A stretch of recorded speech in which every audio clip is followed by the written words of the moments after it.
इकडे पहा सगळे.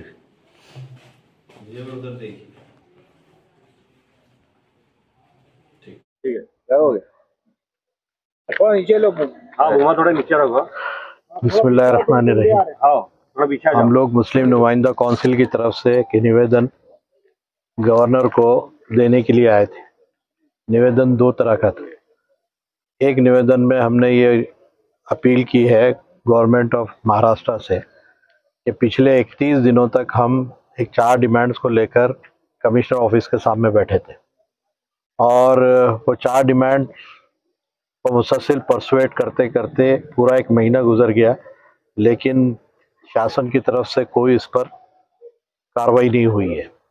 इसमें हमने इलेक्शन की वजह से या आचार संहिता की वजह से हमने अपने आप को पॉज दिया था, लेकिन अब हमने फिर जो मेमोरेंडम दिया है कि ये डिमांड जो हमारे 4 है, इसमें नंबर 1 रामगिरी महाराज जिसने मोहम्मद रसूलुल्लाह सल्लल्लाहु अलैहि वसल्लम की शान में गुस्ताखी की है, उस पर तकरीबन 74 FIRs है, उसको अरेस्ट किया जाए. नीतीश राणे जिसको अब मिनिस्टर बना दिया गया है, उसके ऊपर 6 से ज़्यादा जो FIR है, जो अपशब्द बोला है मुसलमानों के ख़िलाफ़, मस्जिद में घुस के मारने की बात की है, यानी हेट स्पीच जो क्राइम है उसका वो गुनाहगार है, लेकिन उसको मिनिस्टर बना दिया गया है. तो हमारा डिमांड पहले से ये है कि इसको जो है गिरफ्तार किया जाए. दूसरी बात हमने की कि वक्फ संशोधन बिल 2024 का इसको कम्प्लीटली वापस लिया जाए. तीसरी बात हमने ये की है कि औरंगाबाद नाम शहर का वो एज इट इज़ रखा जाए और नए शहर का नाम संभाजी नगर डिक्लेयर करें, और अगर हो सका तो एक दूसरी नई कॉरपोरेशन बनाकर औरंगाबाद संभाजी नगर कॉरपोरेशन इस तरह से बनाया जा सकता है जैसे पूना चिंचवड़ कॉरपोरेशन है. पूना अलग है, चिंचवड़ अलग है, तरह औरंगाबाद एक कॉरपोरेशन हो और दूसरे संभाजी नगर एक कॉरपोरेशन. ये हमारा डिमांड है और ये प्रस्ताव हमने स्टेट गवर्नमेंट को पहले भी भेजा है और अभी डिमांड ये कर रहे हैं, पब्लिकली डिमांड कर रहे हैं कि नए शहर की आबादी को संभाजी नगर का नाम दिया जाए. हमको कोई आपत्ति नहीं है, लेकिन पुराने शहर का नाम एज इट इज़ रखा जाए. ये डिमांड के साथ हम यहाँ पर आए थे. पिछले दिनों आपने देखा होगा हिंगोली में भी इस्लाम के ख़िलाफ़ में, बसमत के इलाके में इस्लाम के ख़िलाफ़ में अपशब्द कहे गए. तो ये जितने भी महापुरुष है या धर्मों के ख़िलाफ़ बात करने वाले लोग हैं, इस सिलसिले में गवर्नमेंट ऑफ महाराष्ट्र एक कानून पास करे, एक विधेयक लाए ख़ास तौर से स्टेट असेंबली में, जिसमें ऐसे तमाम लोगों को जो अपशब्द कहते हैं वो कम से कम 10 साल की सज़ा मिलनी चाहिए. तो कम से कम लॉ एंड ऑर्डर ठीक ठाक रहेगा.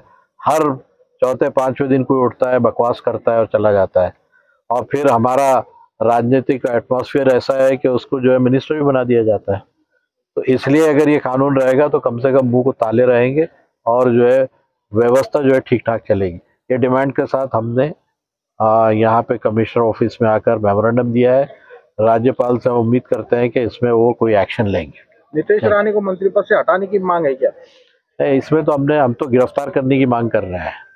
पहले हटाने की तो पॉलिटिकल लोग सोचेंगे जिनके सर पे आके वो लोग बैठे हैं. हमने तो उसको पहले तो गिरफ्तार करने की बात की है और वो भी अभी वही कर रहे हैं.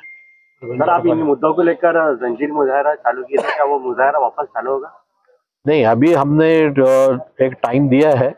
ये टाइम दिन तक देखते हैं कि क्या होता है. फिर हम अपने जो सिस्टर ऑर्गेनाइजेशंस है जिनके साथ हमने शुरू किया था, उनसे बातचीत करके दोबारा बैठने की कोशिश करेंगे. क्या आपको लगता है ये गवर्नमेंट आपकी मानेगी, आपकी बात को सुनेगी? देखिए, हम तो एक कोशिश कर रहे हैं.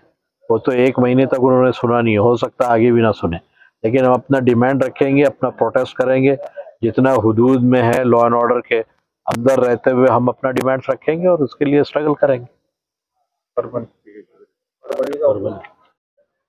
त्याबद्दल आम्ही महाराष्ट्र शासनाला, महाराष्ट्र शासनाचे मुख्यमंत्रीला आणि गव्हर्नरला, राज्यपालांना एक निवेदन विभागीय आयुक्त मार्फत पाठवलेलं आहे, दिला आहे. आज याबद्दल आमची मागणी अशी आहे की हे दुर्दैवी घटना जी घडली तर ते घडायला नको होती. कारण पोलीस प्रशासनातील IB, गुन्हे शाखा, स्पेशल ब्रांच हे काय करतात? हे त्यांची जबाबदारी आहे की अशा प्रकारची जेव्हा काही कारस्थान करणाऱ्यांचा हे नियोजनबद्ध कार्यक्रम आहे. नियोजनबद्ध कार्यक्रम असताना हे काय करत होते यांच्यावर सुद्धा प्रश्नचिन्ह निर्माण होतो. यांची पण चौकशी झाली पाहिजे. तर आमची मागणी अशी आहे की हे पूर्ण प्रकरणाची हायकोर्टच्या न्यायाधीशामार्फत चौकशी करण्यात यावी आणि सर्वावर सोमनाथ सूर्यवंशीचे कत्तल करणाऱ्यावर हे कत्तलचा मुकद्दमा दर्ज करण्यात यावा आणि सोमनाथ सूर्यवंशीला देखील 2 कोटी रुपये सरकारने रोख द्यावे. सोमनाथ सूर्यवंशीचे घरातील एका व्यक्तीला सरकारी नोकरी द्यावी. सोमनाथ सूर्यवंशीचे घरातील लोकांना 5 एकर शेतजमीन द्यावी. हे कसं देण्यात यावे? खेरलांजी यापुढे खेरलांजीमध्ये सरकारने असं दिलेलं आहे. महाराष्ट्र सरकारने त्यावर निर्णय घेतला होता, म्हणून सरकारने असं करायला पाहिजे. आणि हे पूर्णपणे जे काही झालेलं आहे परभणीमध्ये याची सखोल चौकशी करून ते जे दोषी आहे त्यांच्यावर आरोप दाखल करण्यात यावे.